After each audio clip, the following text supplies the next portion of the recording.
My father had a unique sense of humor. This is a button he liked. It reads, if you can't read it, "Genius is genetically determined. You inherit it from your children." You know, he didn't take himself too seriously. When my father realized I was the, responsible and reliable sort, he tried to teach me how to do their income taxes. I was 12. My mother told him to stop torturing me. Thinking back now, as a parent myself, I don't know how he did that. I couldn't have done half the stuff he did. He loved to cause mischief. When we were at a restaurant and putting our name on a list, he would spell the name B-J-O with a line through it, R-K, and gleefully wait for the name to be called. When we were at a restaurant, he would order coffee, and when it was brought to the table, he'd say, "It's for the children." Omni magazine once made the assessment that Richard Phillips Feynman was the smartest man in the world. I'd like to show one picture that, to me, encapsulates how encompassing his love for physics was. I know, it looks like a scrap of paper. Yeah, it is a scrap of paper. It's the Time magazine subscription insert postcard thing.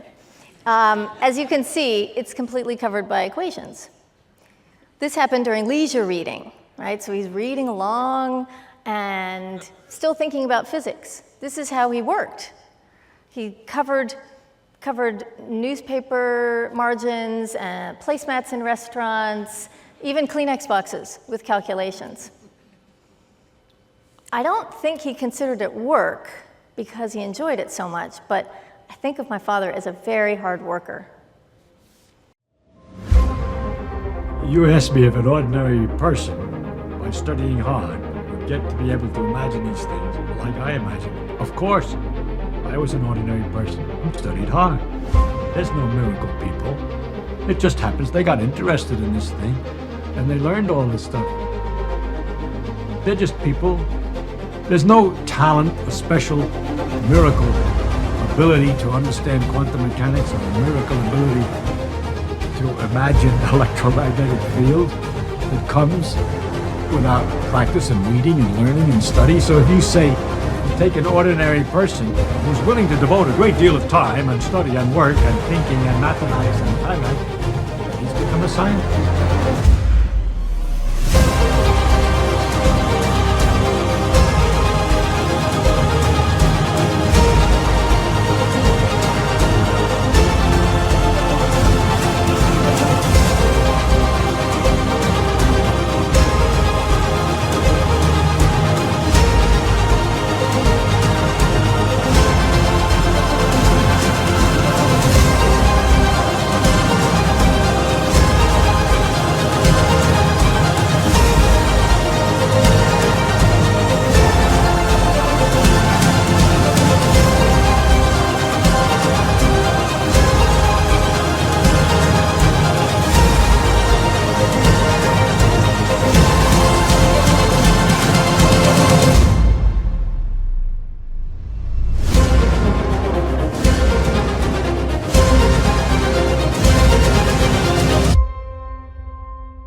It's interesting that some people find science so easy and others find it kind of dull and difficult, especially kids, some of them are just eat it up. And I don't know why it is. It's the same perhaps for all subjects. For instance, lots of people love music and I never could carry a tune. And I lose a great deal of pleasure out of that. And I think people lose a lot of pleasure who find science dull. In the case of science, I think that one of the things that make it very difficult is it takes a lot of imagination. It's very hard to imagine all the crazy things that things really are like.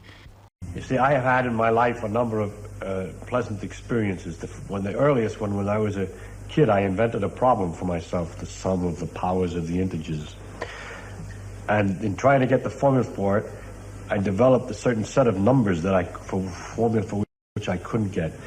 And I discovered later that those were known as the Bernoulli numbers, and discovered in 1739. So I was up to 1739 when I was about 14, you see. And then a little later I discovered something. I find out I just invented a thing called, which we now call operator calculus. And that was invented in 1890 something. You see, I was inventing things that came later and later.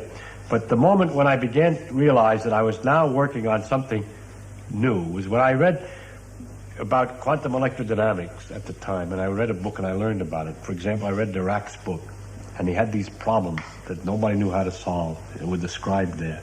I couldn't understand the book very well because I really wasn't up to it.